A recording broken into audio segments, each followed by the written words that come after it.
belum? Udah, Kak. Udah, Kak. Seperti sistemnya seperti biasa ya, nanti kalau ada 10 pertanyaan, teman-teman harus jawab, bisa lewat bisa langsung ngomong, atau kalau masih malu-malu bisa langsung tulis di kolom komentar, oke? Biar kita di sini diskusi. Sebelumnya karena kita bahas tentang ASEAN, ada yang tahu nggak sih ASEAN itu apa? Atau mungkin definisinya atau tujuannya, singkat aja deh. Bisa ditulis di kolom komentar.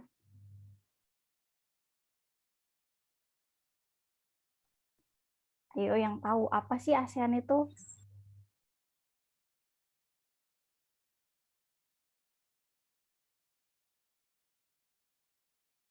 Yuk yang lain yuk, ini baru satu nih. Oke, ada yang bilang satu negara. Organisasi Oh negara. ya, organisasi. Oke.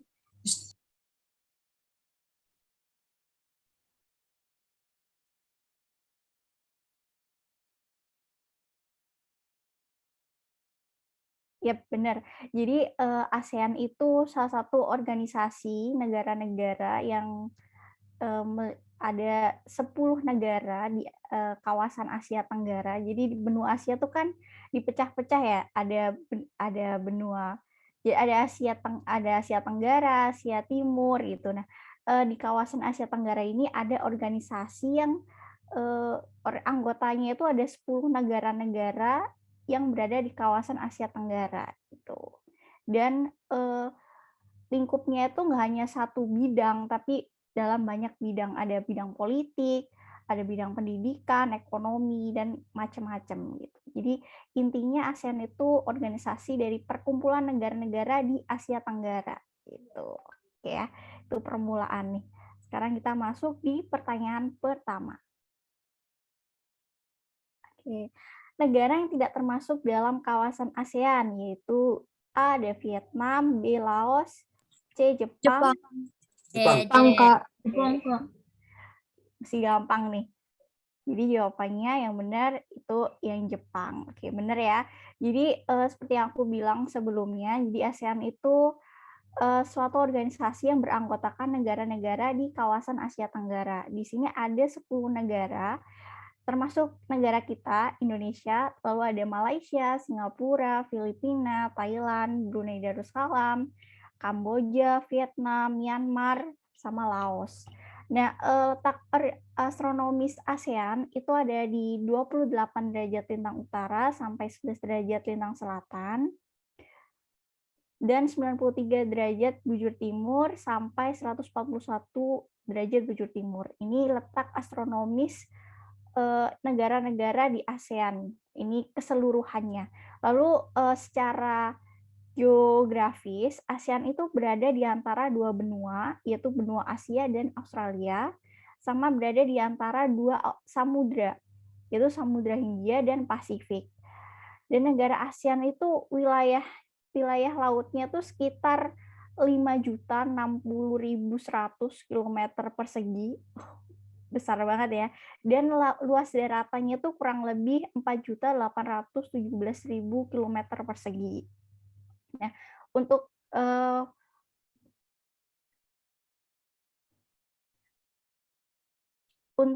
wawasan tambahan buat teman-teman nih. Jadi ASEAN itu dibentuk pada tanggal 8 Agustus 1967,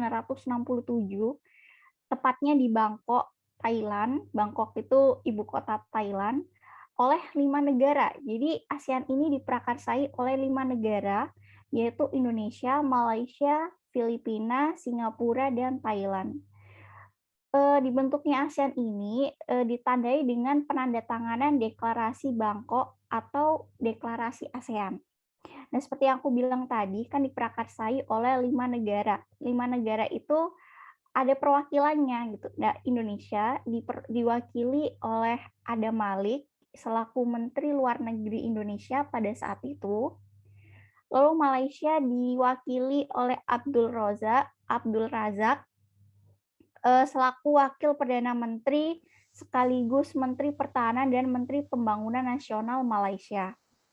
Lalu Filipina diwakili oleh Ramos selaku Menteri Luar Negeri Filipina. Thailand diwakili oleh Tanan Koman selaku Menteri Luar Negeri Thailand. Dan Singapura itu diwakili oleh Raja Ratnam selaku Menteri Luar Negeri Singapura pada saat itu. Nah, karena kan awalnya dibangun diprakarsai oleh 5 negara. Kemudian kenapa kok bisa akhirnya 10? Nah, yang 5 ini itu nyusul gitu. Pada tahun 1984, Brunei Darussalam itu baru bergabung dengan ASEAN.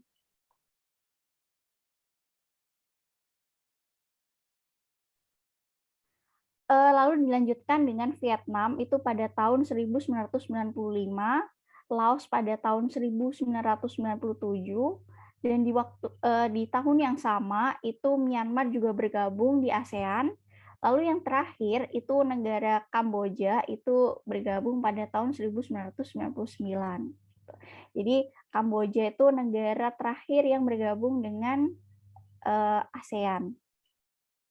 Dan pendiri ASEAN ini tujuan mendirikan ASEAN-nya tuh karena punya keinginan yang kuat untuk menciptakan kawasan Asia Tenggara yang damai, aman, stabil, dan sejahtera.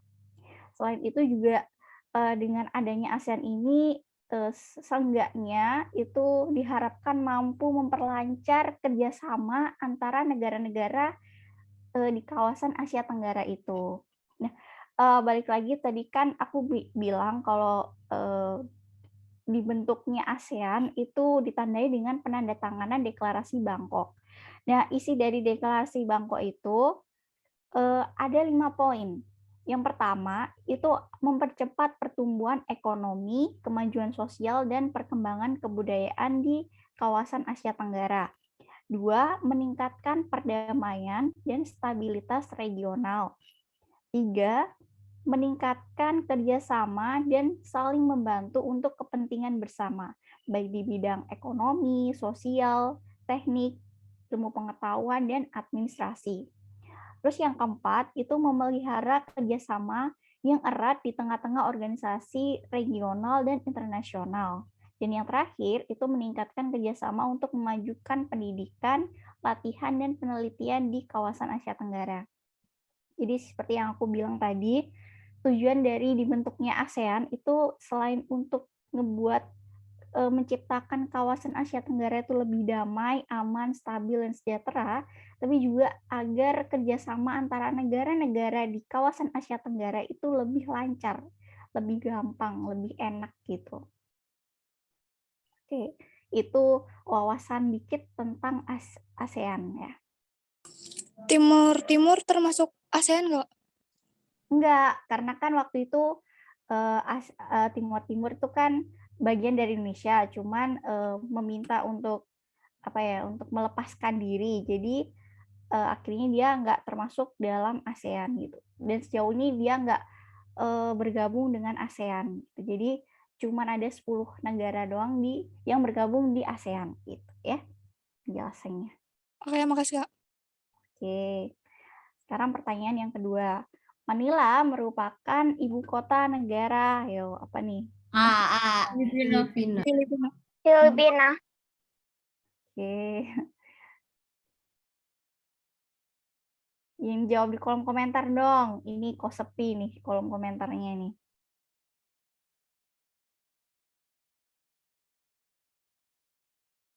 Oke, banyak yang A nih.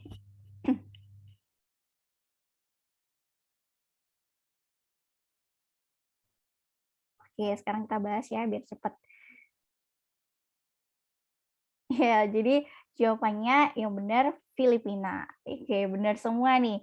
Jadi tadi kan ada 10 negara di ASEAN tuh. Kalau Indonesia itu ibu kotanya jelas di Jakarta. Brunei Darussalam itu ibu kotanya di Bandar Seri Begawan. Kalau Filipina itu Manila, seperti disoalin tadi. Kamboja itu di pegunungan dan pertemuan tiga lempeng Asia merupakan negara, ayo apa nih? A, B, C, atau D? Malaysia. Malaysia. Malaysia. Ayo, yang mana nih? Selain yang Malaysia?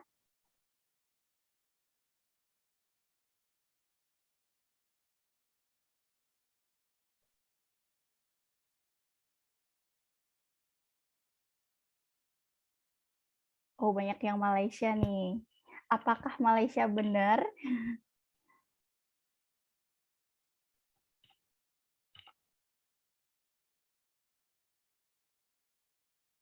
Jawabnya nggak boleh ikut-ikutan ya, harus sesuai diri sendiri. Harus pede sama jawabannya. Oke, udah nggak ada yang jawab lagi.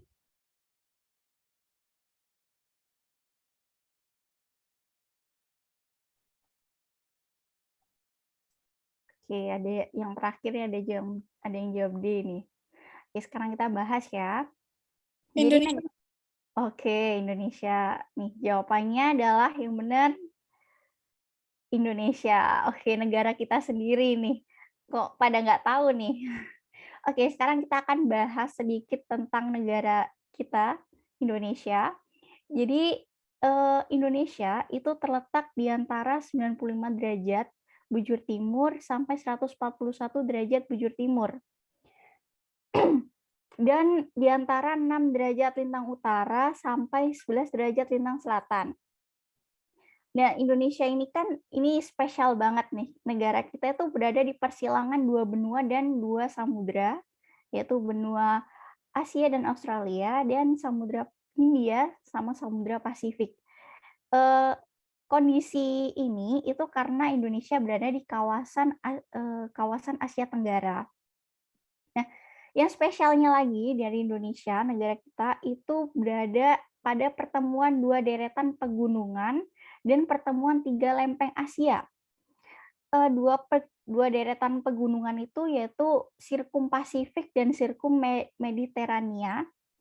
Kalau pertemuan tiga lempeng Asia itu lempeng Asia, lempeng Indo-Australia, dan lempeng dasar Samudra Pasifik. Nah, karena kondisi Indonesia itulah Indonesia tuh dikelompokkan sebagai daerah yang labil. Labil tuh maksudnya cukup sering terjadi bencana alam karena ada pertemuan deretan pegunungan dan lempeng itu tadi. Kalau deretan pegunungan itu kan akhirnya sering terjadi gunung meletus itu karena kan banyak gunung-gunung berapi yang masih cukup aktif di Indonesia.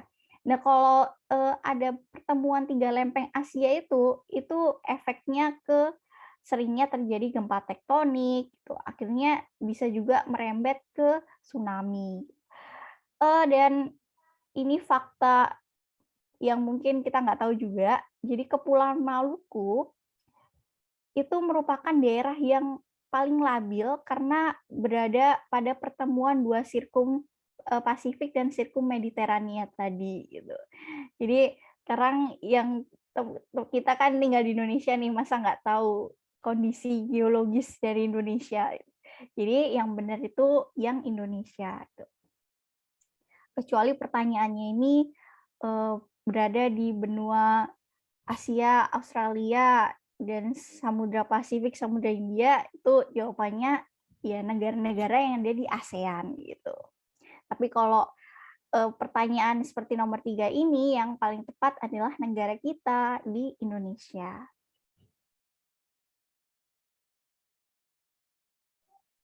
Oke, sekarang udah tahu. Sekarang pertanyaan yang selanjutnya nih. Negara di Asia yang memiliki pendapatan per kapita paling tinggi ialah, ayo apa nih? Brunei. Brunei bukan Kak? Oke. Terus yang di kolom komentar nih, jawab apa nih? Apakah Brunei juga?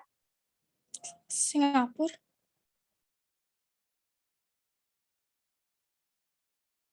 Brunei, Kak.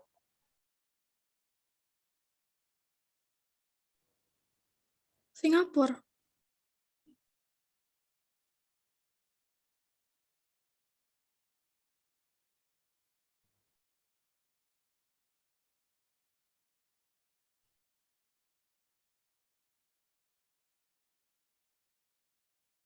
Oke, ini sorry banget ya teman-teman, ini nanti ya bakal aku ganti. Jadi jawaban yang paling benar itu Singapura, bukan Brunei. Jadi menurut World Bank, jadi menurut Bank Dunia, itu pendapatan per kapita tertinggi negara-negara di ASEAN pada tahun 2019 itu diurutkan. Yang pertama itu ditempatkan oleh negara Singapura nih. Terus yang kedua baru Brunei Darussalam, ketiga Malaysia, keempat Thailand, kelima baru Indonesia. Jadi yang paling benar ini yang A ya, Singapura. Ini salah nih, apa kunci jawabannya nanti bakal aku ganti ya. Dan rendahnya pendapatan per kapita ini sebenarnya dipengaruhi oleh tingkat pendidikan masyarakat yang masih rendah. Jadi akhirnya karena keterampilan dan keahliannya itu juga rendah, otomatis banyak yang yang pengangguran gitu loh. Jadi akhirnya tuh berdampak pada tingkat pendapatan per kapita setiap negara gitu. Jadi ini yang paling benar yang Singapura ya, bukan yang Brunei. Jadi yang pertama itu ditempati oleh Singapura, kedua Brunei. Nah, kalau Singapura itu jelas ya, karena dia punya mampu mengelola sumber daya alam dengan maksimal. Nah, kalau Brunei itu kegiatan perekonomian Brunei itu sebagian besar ditopang oleh hasil minyak dan gas bumi. Jadi minyak dan gas bumi ini sebagai sumber daya alam andalan yang tersebar hampir di seluruh wilayah Brunei Darussalam. Dengan mengelola minyak bumi dan gas bumi itu, akhirnya mereka bisa menjadi negara yang paling tinggi kedua setelah Singapura dalam pendapatan per kapitanya gitu.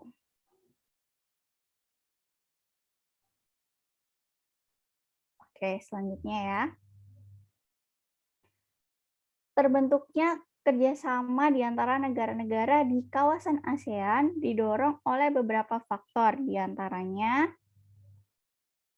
yuk A, B, C, atau D nih.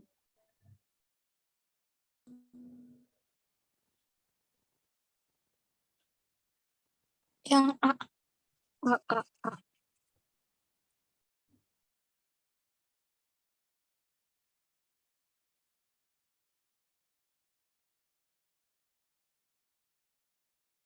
Oke, ada yang jawab A, ada yang jawab B.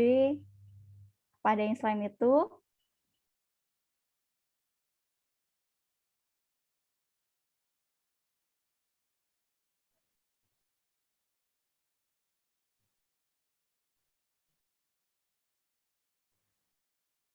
Oke, apa nih? Yuk ramein kolom komentar.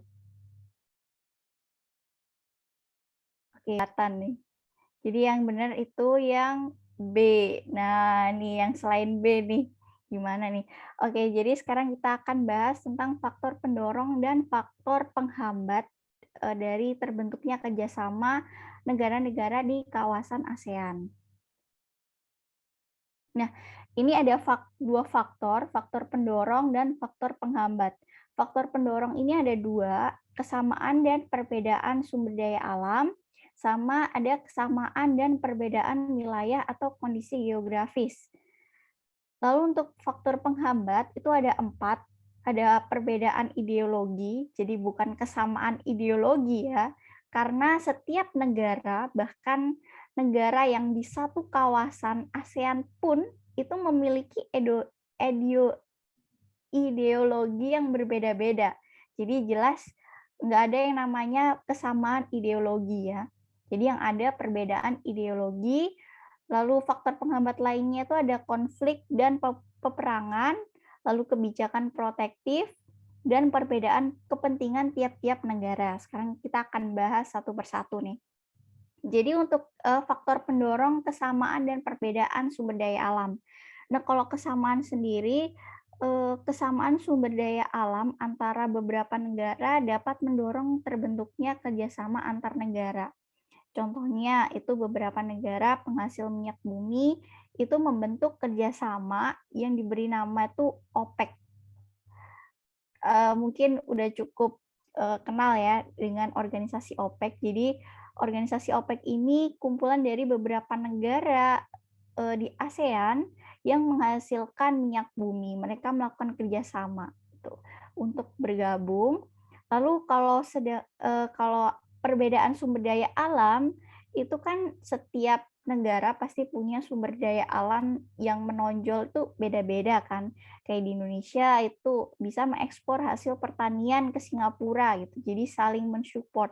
Sedangkan Indonesia juga mengimpor beras dari Myanmar dan Thailand untuk memenuhi kebutuhannya. Jadi karena ada saling membutuhkan, otomatis itu menjadi salah satu faktor pendorong kerjasama di antara negara-negara di ASEAN. Ini tutupannya. Nih, oke ditulis dulu nih.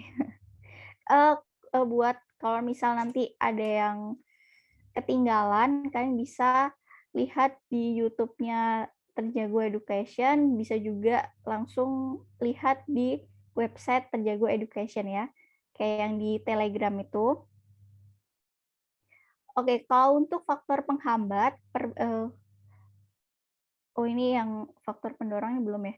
Faktor pendorong tentang kesamaan dan perbedaan wilayah atau kondisi geografis. Nah, setiap negara di kawasan Asia Tenggara itu kan punya kesamaan maupun perbedaan wilayah, ya kan? Contohnya kalau kesamaan itu beberapa negara itu kan akan mengadakan kerjasama untuk menjaga stabilitas dan keamanan negara. Contohnya dengan negara-negara yang terletak di Asia Tenggara membentuk kerjasama melalui organisasi ASEAN gitu. Jadi karena adanya kesamaan berada di kawasan yang sama, otomatis itu menjadi faktor pendorong negara-negara di kawasan Asia Tenggara melakukan kerjasama dengan membentuk organisasi ASEAN ini. Gitu. Lalu faktor penghambat, ada perbedaan ideologi.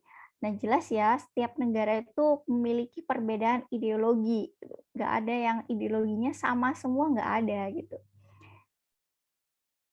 Dan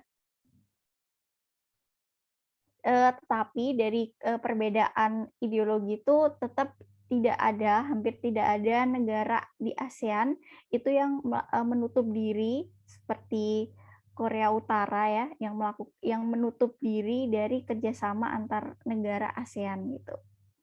Kalau di ASEAN itu nggak ada negara-negara yang menutup diri, semuanya saling melakukan kerjasama. Lalu konflik dan peperangan itu yang terjadi dalam negeri itu kan bisa mengganggu stabilitas negara sehingga menghambat kerjasama. Jadi ketika ada peperangan atau konflik waktu itu di salah satu negara di ASEAN itu akhirnya efeknya itu menjadi penghambat kerjasama antara negara yang terjadi konflik dengan negara-negara lain di ASEAN. Lalu kebijakan protektif itu suatu negara yang menerapkan kebijakan bertujuan melindungi kepentingan dalam negeri dan meningkatkan daya saing. Misal nih, tidak menerima impor hasil pertanian karena dapat mempengaruhi kondisi pendapatan hasil pertanian dalam negerinya. Dengan dampak kebijakan ini juga dapat mempengaruhi hubungan antar negara sehingga kerjasama itu menjadi terhambat. Jadi karena dia nggak mau nih hasil pertanian dalam negerinya itu terganggu karena ada impor hasil pertanian dari negara lain, otomatis dia nggak mau menerima hasil impor dari negara lain gitu. Karena kebijakan protektif itulah akhirnya justru menghambat kerjasama dengan negara-negara di ASEAN. Gitu. Jadi kebijakan protektif itu ya namanya protektif ya, dia tujuannya kebijakan itu untuk memproteksi, untuk melindungi kestabilitasan negaranya sendiri gitu. Salah satunya ya itu tadi, misal negara Indonesia nih punya hasil pertanian yang cukup untuk mencukupi kebutuhan negeri, akhirnya Indonesia misal ya ini, misal akhirnya Indonesia membuat kebijakan protektif dengan nggak menerima hasil impor hasil pertanian dari negara lain gitu. Nah, kebijakan protektif itulah yang akhirnya menghambat kerjasama dengan negara lain gitu. Dan yang terakhir ada perbedaan kepentingan tiap-tiap negara. Tiap-tiap negara itu kan pasti punya kepentingan yang beda-beda kan, tergantung dari tujuan negara itu sendiri. Jadi itu juga menjadi faktor penghambat kerjasama negara-negara di ASEAN. Oke, sampai situ udah jelas ya. Ada yang kurang jelas mungkin? Oke, kita next ya.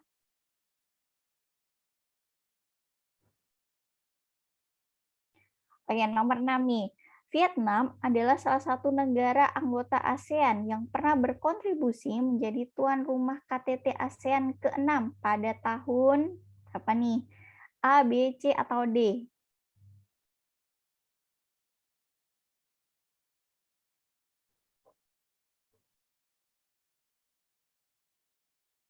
Ayo apa nih? A, B, C, atau D?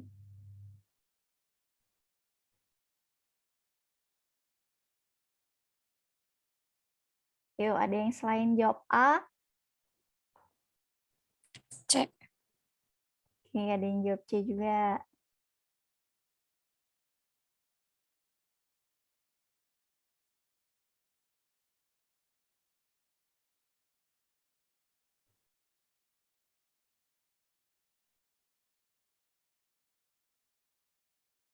Oke, nggak ada yang mau jawab lagi nih.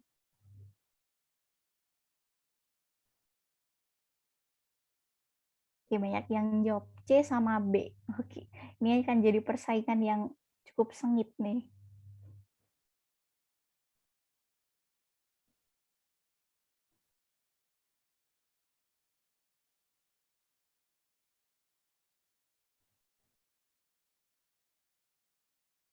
Oke, sekarang kita akan bahas langsung ya.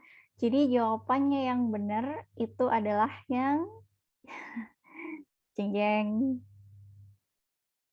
yang C yang benar nih. Ayo, yang jawab B ini gimana nih?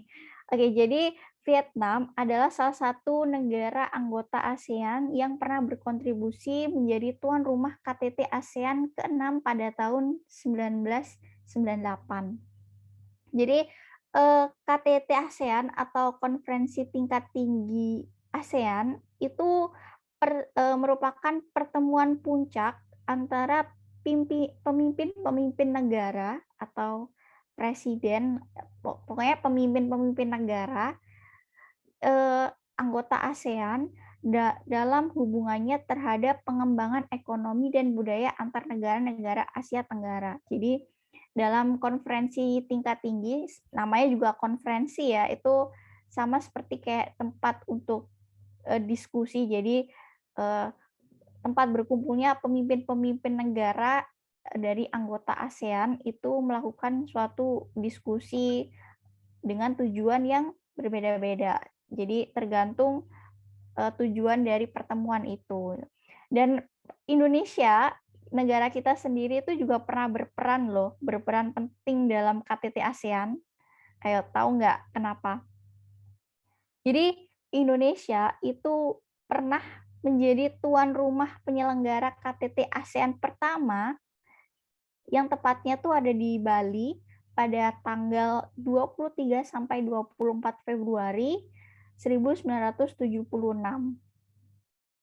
Di mana KTT itu menghasilkan kesepakatan tentang pembentukan sekretariat ASEAN yang berpusat di Jakarta. Jadi pertemuan pertama KTT ASEAN itu diselenggarakan di Indonesia. Itu prestasi yang cukup membanggakan ya bagi kita. Kak, singkatan KTT apa? KTT itu konferensi tingkat tinggi. Jadi KTT ASEAN, Konferensi Tingkat Tinggi ASEAN. Oke, udah jelas ya? Oke, aku next ya. Nomor 7 nih, penyelenggara pesta olahraga 2 tahun sekali atau yang dikenal dengan SEA Games merupakan salah satu bentuk kerjasama negara-negara ASEAN di bidang D.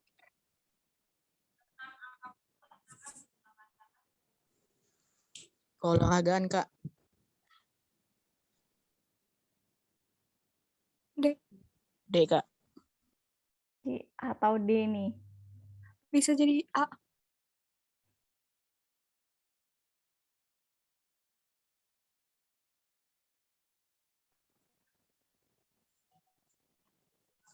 D sih. Sek.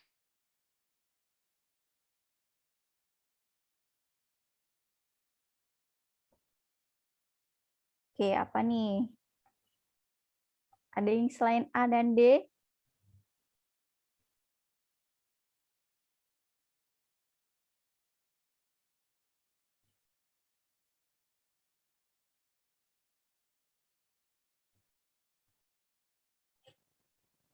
Oke, ada yang B juga nih.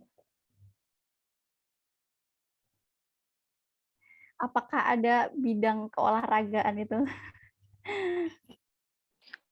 A. Jadi pada ragu nih. Oke, kita jawab bareng-bareng ya. Udah ganti nih pada jawab A jadinya. Jadi yang benar itu jawabannya yang A gitu. Jadi kalau bidang itu namanya bidang ya, berarti kan dia cukup general. Jadi dia cukup general enggak. Kalau keolahragaan gitu kan lebih spesifik ya. Jadi kita akan bahas nih kerjasama negara-negara di ASEAN itu ada 4 bidang. Ada pertama itu bidang politik dan keamanan, bidang sosial dan budaya, bidang pendidikan, dan bidang ekonomi. Jadi kalau bidang keolahragaan itu kurang tepat karena dia itu lebih spesifik. Jadi kalau mau yang lebih tepat itu ya ada 4 bidang ini gitu, yang lebih general. Nah, sekarang kita akan bahas satu-satu tentang kerjasama apa aja sih dalam setiap bidang ini gitu. Buat yang mungkin ketinggalan nanti bisa lihat di YouTube Terjago Education ya. Jadi bentuk kerjasama di bidang sosial dan budaya itu ada macam-macam. Yang pertama itu bidang pembangunan sosial dengan menekankan kesejahteraan golongan berpendapatan rendah, perluasan kesempatan kerja, serta pembangunan atau upah yang wajar. Yang kedua, membantu kepada kaum wanita dan pemuda dalam usaha-usaha pembangunan. Ketiga, menanggulangi masalah-masalah perkembangan penduduk dengan bekerja sama bersama dengan badan-badan internasional yang bersangkutan. Yang keempat, pengembangan sumber daya manusia. Kelima, peningkatan kesejahteraan. Keenam, program peningkatan kesehatan, baik berupa makanan maupun obat-obatan. Ketujuh, pertukaran budaya dan seni, juga festival film ASEAN. Kedelapan, penandatanganan kesepakatan bersama di bidang pariwisata ASEAN atau ASEAN Tourism Agreement atau ATA. Setelah yang terakhir itu kerjasama penyelenggaraan pesta olahraga 2 tahun sekali melalui SEA Games. Jadi tahu ya kalian tuh SEA Games itu apa yang waktu itu ditampilin di Indonesia di TV itu termasuk kerjasama negara-negara di ASEAN di bidang politik dan keamanan, di bidang sosial dan budaya. Maaf, sorry. Bukannya SEA Games 5 tahun sekali. Oh, aku coba baca di internet itu 2 tahun sekali di buku paket itu, buku paket resmi. Nggak tahu lagi ya mungkin. Asia kayaknya.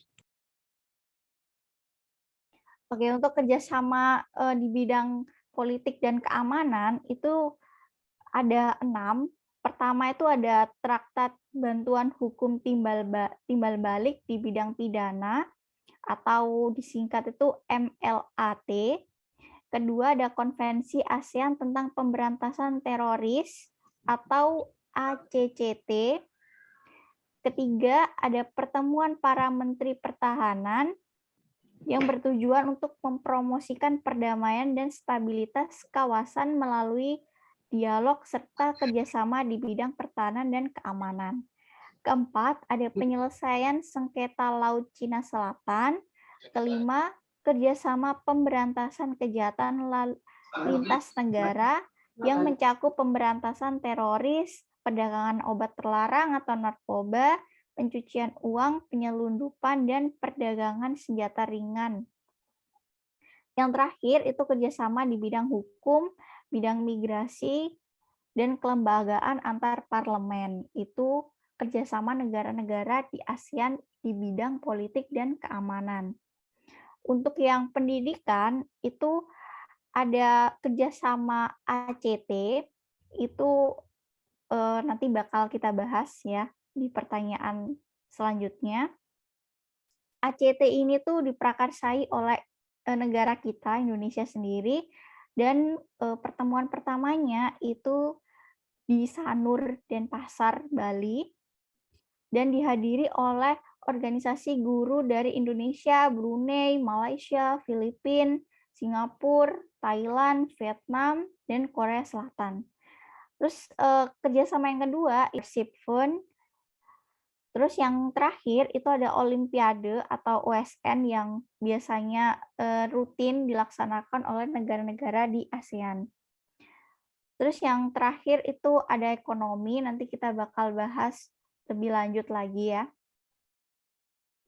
Di ekonomi ini lebih kompleks karena kan bidangnya tuh lebih luas ya dan mencakup fundamental dari suatu negara, ya kan? Perekonomian itu kan fundamental dari suatu negara. Oke, pertanyaan selanjutnya ya. Salah satu bentuk kerjasama negara-negara ASEAN di bidang politik dan keamanan ialah, nah tadi kita udah dibahas tuh tadi sebelumnya. Yang nggak dengerin kelihatan nih. B. Oke, banyak yang B nih. Selain B dong, ada nggak?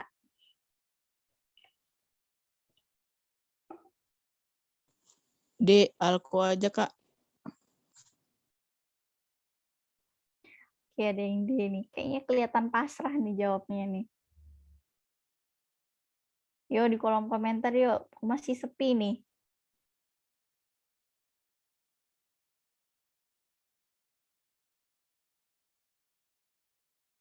Oke, banyak yang jawab B ya.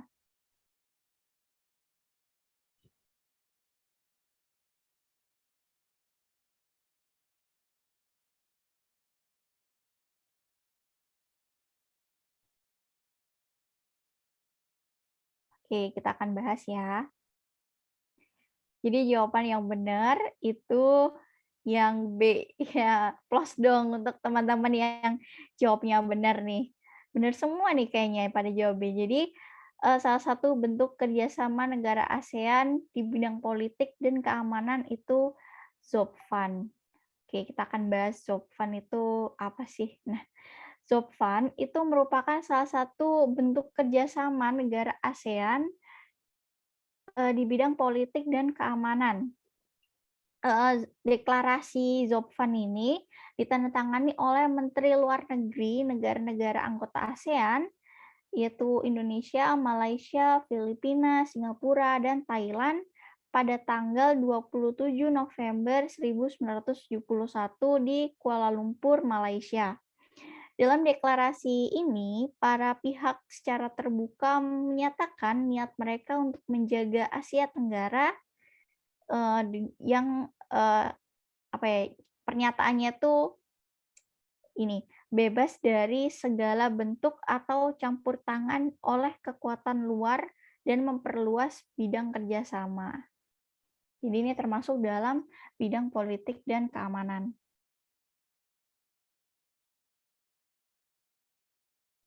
Untuk yang lainnya bakal bahas nanti aja ya.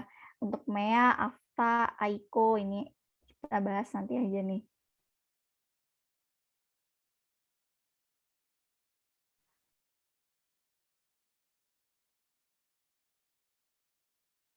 Oke, ini kita kurang 2 soal lagi nih ya. Ayo semangat yuk. Nomor 9, salah satu bentuk kerjasama negara-negara ASEAN di bidang ekonomi ialah kecuali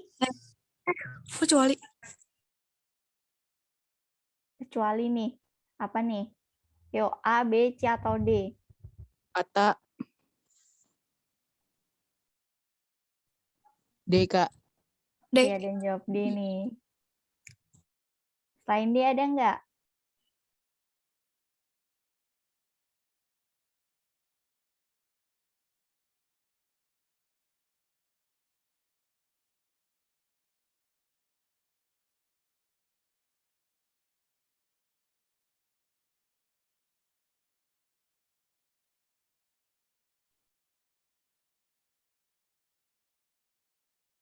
Oke, banyak yang jawab D ya. Oke. Oke, kita bahas ya. Jadi jawaban yang benar itu yang D. Ini benar semua nih, ATA. Berarti dengerin ya dari tadi.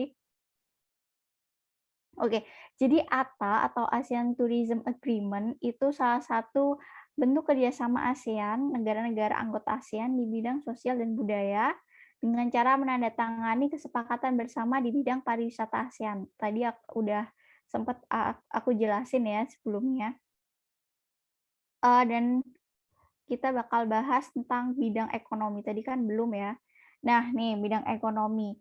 Sebenarnya ada banyak, cuman aku bakal ambil 3 ini yang paling nge-hype. Jadi ada MEA atau Masyarakat Ekonomi ASEAN, AFTA, dan AICO. Jadi 3 ini termasuk dalam kerjasama negara-negara anggota ASEAN di bidang ekonomi. Nah, untuk yang pertama ini ada MEA atau Masyarakat Ekonomi ASEAN. Nah, MEA ini karena kan kerjasama antara negara-negara ASEAN di bidang ekonomi kan terus berkembang, dan MEA ini bisa dibilang salah satu puncak dari kesepakatan antara pemimpin-pemimpin negara anggota ASEAN, yaitu dengan membentuk suatu pasar tunggal di kawasan Asia Tenggara pada akhir 2015. Dan kita mengenalnya dengan MEA atau Masyarakat Ekonomi ASEAN. Nah, ini kita bakal bahas sedikit tentang MEA itu apa sih. Jadi MEA ini ditujukan untuk meningkatkan daya saing ASEAN di tengah persaingan ketat ekonomi Asia, terutama dengan adanya kebangkitan ekonomi Cina atau Tiongkok dan India. Jadi untuk agar agar negara-negara di Asia Tenggara ini tuh bisa bersaing ketat dengan ekonomi Cina maupun India, itu akhirnya membentuklah MEA ini atau Masyarakat Ekonomi ASEAN. Nah, MEA ini juga dibentuk untuk menarik investasi asing. Penanaman modal asing di kawasan Asia Tenggara dibutuhkan untuk memperluas lapangan pekerjaan, meningkatkan perkembangan industri, dan dan meningkatkan pertumbuhan ekonomi. MEA ini juga dibentuk untuk mewujudkan integrasi ekonomi ASEAN, yaitu dengan tercapainya wilayah ASEAN yang aman dengan tingkat dinamika pembangunan yang lebih tinggi dan terintegritas, pengentasan masyarakat ASEAN dari kemiskinan, dan pertumbuhan ekonomi untuk mencapai kemakmuran yang merata dan berkelanjutan. Jadi, MEA ini juga memiliki 4 karakteristik utama. Yang pertama itu pasar tunggal dan berbasis produksi. Kedua, kawasan ekonomi yang berdaya saing tinggi. Ketiga, kawasan pembangunan ekonomi yang merata. Dan yang keempat, kawasan yang terintegrasi penuh dengan ekonomi global. Dan sejauh ini dari 2015 MEA ini secara bertahap telah membuka peluang satu persatu negara sehingga negara-negara itu bisa mulai menjual barang dan jasa dengan mudah dengan negara-negara anggota ASEAN lain. Selain itu, akan dibentuk pasar tenaga kerja profesional seperti dokter, guru, akuntan. Jadi, ke depannya, entah mungkin tahun berapa, dengan adanya MEA ini, di Indonesia tuh kita nggak hanya bersaing nggak hanya bersaing UMKM-nya, tapi juga tenaga kerja. Jadi tenaga kerja itu akan semakin mudah untuk masuk tenaga kerja. Misal tenaga kerja Singapura itu akan mudah untuk bekerja masuk di Indonesia. Begitu juga dengan tenaga kerja Indonesia akan mudah untuk bisa bekerja di Singapura, Malaysia, dan negara-negara ASEAN lainnya. Jadi dengan adanya MEA ini akan lebih mempermudah. Tapi selain mempermudah, ternyata Indonesia sendiri itu juga ada kekurangan maupun kelebihannya. Gitu. Karena ternyata nggak hanya untuk memudahkan, tapi ternyata juga ada penghambat lainnya. Nah, nanti kita akan bahas lebih lanjut. Nah, pembentukan MEA akan membuka peluang tenaga kerja asing dari negara-negara ASEAN untuk mengisi berbagai posisi di Indonesia. Misal nih, Indonesia kekurangan sumber daya manusia, maka negara dari Asia Tenggara lain itu bisa masuk dan bersaing dengan tenaga kerja di Indonesia, seperti yang aku bilang tadi. Gitu. Jadi dengan kata lain, kesimpulannya tuh kegiatan ekonomi berupa produksi, distribusi, konsumsi itu juga akan semakin luas dan bersaing bebas di antara negara-negara anggota ASEAN gitu. Nah, kita akan bahas nih keuntungan dan kerugian Indonesia bergabung dengan MEA. Jadi Indonesia tuh bergabung dengan MEA itu juga mendapatkan keuntungan tapi juga kerugian nih. Keuntungannya itu Indonesia bisa meningkatkan kualitas teknologi dalam negeri, bisa memperbanyak ladang investasi juga, juga memperkuat keamanan negara, dan yang terpenting untuk memperluas lapangan pekerjaan. Jadi karena adanya kemudahan tenaga kerja Indonesia itu bisa keluar negeri, itu akhirnya bisa memperluas lapangan pekerjaan. Tapi di sisi lain ada juga kekurangannya nih. Kekurangan dari ikut MEA, Indonesia jadi produk impor bebas masuk ya. Jadi yang misal kayak produk-produk Indonesia, produk-produk lokal nih, itu pada akhirnya terkalahkan atau akhirnya terkesampingkan karena adanya produk impor yang bebas masuk itu tadi. Selain itu harga produk jadi lebih murah karena kan produk impor tuh bebas masuk, akhirnya terjadi persaingan harga juga. Akhirnya pada menurunkan harga produk itu tadi. Itu. Selain itu, produk impor jadi lebih disukai. Nah, ini mungkin bisa jadi salah satu kebiasaan bad habit orang-orang Indonesia itu lebih mencintai produk impor atau produk luar negeri. Jadi karena merasa produk impor itu ngerasa lebih wah, lebih keren, lebih bagus, otomatis jadi lebih suka ketimbang produk-produk dari Indonesia asli gitu. Oke, jadi kalau lalu selanjutnya ada AFTA atau ASEAN Free Trade Area. Nah, AFTA ini itu berada di bidang ekonomi juga, merupakan kesepakatan untuk menciptakan situasi perdagangan yang seimbang dan adil melalui penurunan tarif barang perdagangan di mana tidak ada hambatan tarif maupun non-tarif bagi negara-negara ASEAN. Nah, tujuan dari AFTA itu meningkatkan daya saing ekonomi negara-negara ASEAN dengan menjadikan ASEAN sebagai basis produksi pasar dunia. Nah, kalau AICO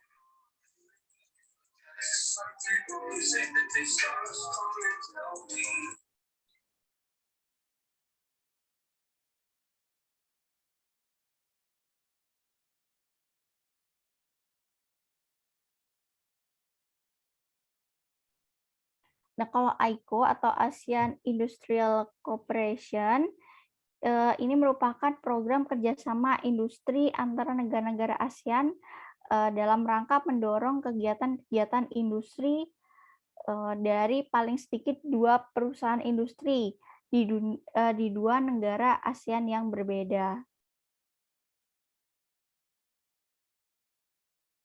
Jadi itu secuplik dari bidang kerjasama bidang ekonomi antara negara-negara ASEAN. Oke nih, kita masuk di pertanyaan yang terakhir nih. Salah satu bentuk kerjasama negara-negara ASEAN di bidang pendidikan yaitu A, B, C, atau D?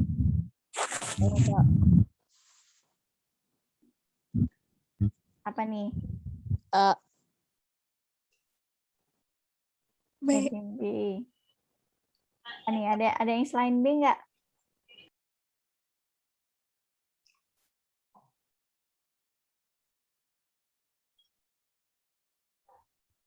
Ada yang selain B nggak nih? Tadi udah sempat kita bahas loh ya. Ayo, yang salah nih bakal kelihatan nih. B, Kak. Oke, ada yang B.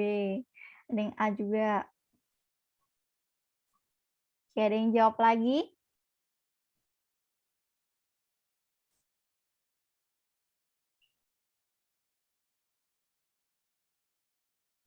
Oke, kita jawab bareng-bareng ya. Ini pertanyaan yang terakhir nih.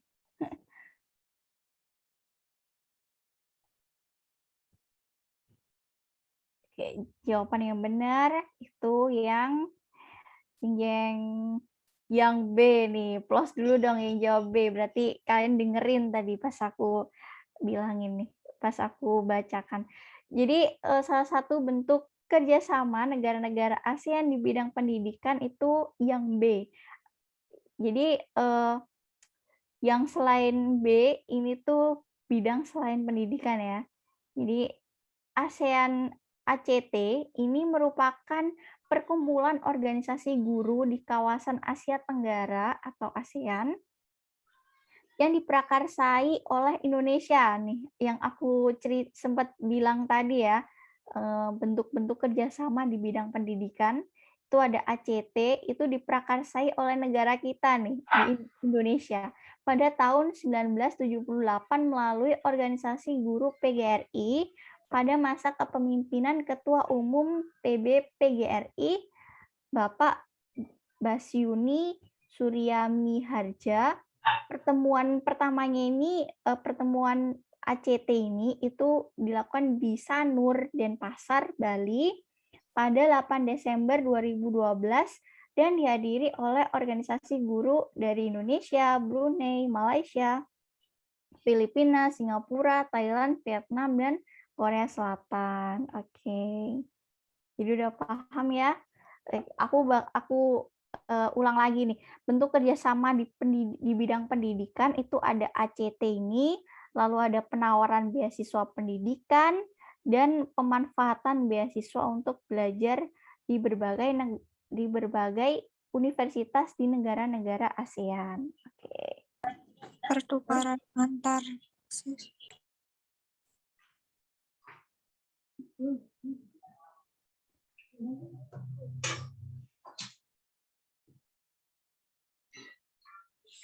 Oke, selesai ya. Oke, terima kasih teman-teman semua.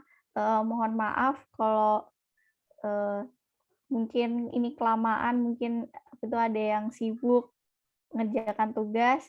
Terima kasih udah nyempetin, kita bisa belajar bareng, diskusi bareng dari jam 7 sampai jam 8 lebih. Terima kasih udah semangat untuk menjawab pertanyaan dan aktif.